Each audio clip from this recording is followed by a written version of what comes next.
Hi, this is David from Fumastra Management Consulting, and in this video we are going to discuss about an array formula and the spill behavior in Excel. And mainly this arises from a question that came up in a chat group that I am a member of. And one of the member asked, okay, how can I avoid my formula to spill over? And the formula looked like this, okay? So it was evaluating one value against an array of constant, and then if it was logically part of it, well, it should have returned correct or non-correct. Someone suggested, okay, to use Control-Shift-Enter to return only one value. And this is the wrong way of doing it because it doesn't return the right answer. So, well, not always, not correctly, by the way. So let's have a look on how it works. Okay, let's copy and paste that function inside our formula bar, and one is enough. And not here, sorry. Let's do it here. Okay. Let's paste it in our formula bar, and we are going to evaluate it against the cell H10, okay, in which currently, as I enter it, inside Excel, the modern Excel with the new engine that handles array formula and spill over the result, we have not correct and not correct because we have nothing inside, okay? So I have prepared my Excel workbook with a data validation list, and if I select A, the first argument is compared to, that value is compared to the first argument of our array of constant and returns correct for the first evaluation and incorrect for the second one, right? And if I select B, it's gonna be not correct for the first one and correct for the second argument.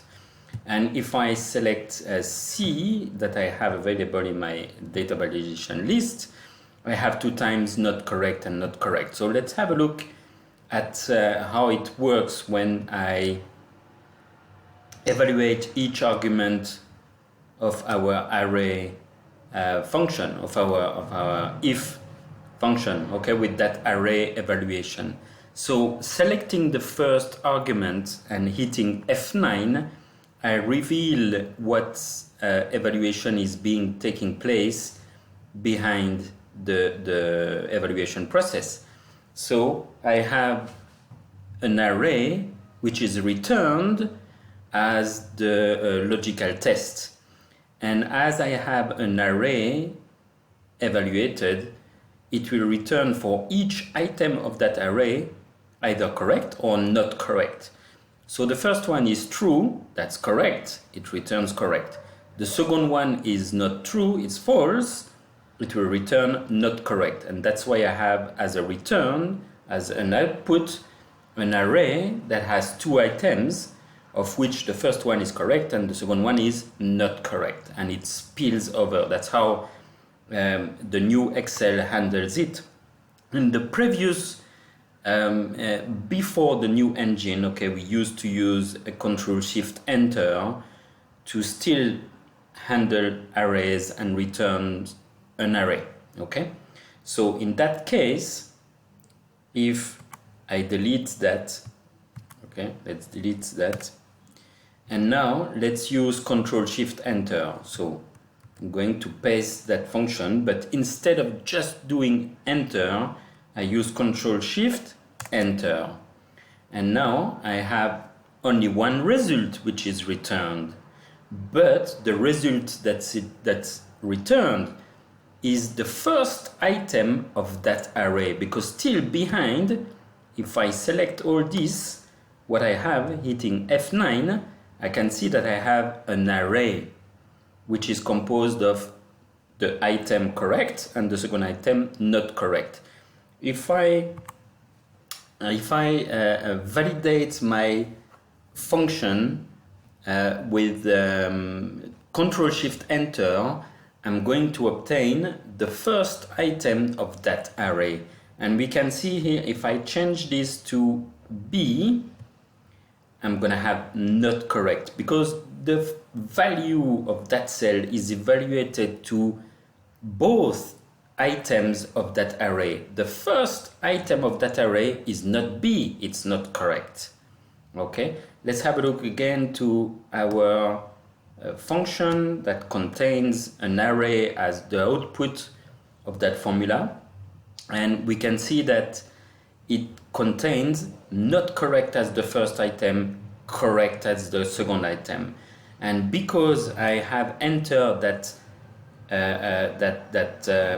array formula with Control-Shift-Enter into one cell only, it will return only the first item of that array formula. Okay, so if I had to select two cells, and in that case the comma specify that it's an array composed of two columns in a way, and now if after selecting two cell two cell horizontally, let's say, and I choose Control-Shift-Enter, then I will have not correct as the first item and correct as the second item.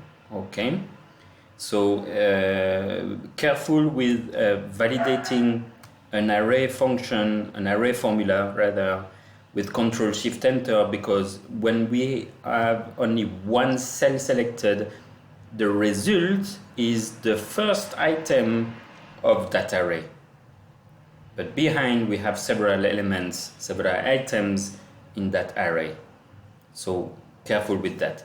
In that case, okay, the best, and when we want to delete a formula that has been entered, validated with Control-Shift-Array, we need to select all the cells that correspond to that array formula, right? So it's a bit difficult to handle correctly, yeah. So if we want to use that and evaluate each element to that cell, then we should use definitely a logical AND function to evaluate against the first argument and then evaluate it again against the second argument. Okay, and sorry, I did that. Okay, again I get this. Okay, and I replace the curly bracket here, and now I have the result that I want. So it's either equal to A, either equal to B, that's fine, and if it is C, that's not correct. So how to handle and avoid array formula that spill? Well, the best is to use OR function embedded within the if, and careful with using Control-Shift-Enter. All right, I hope that was helpful. Thanks for watching, and see you in the next video.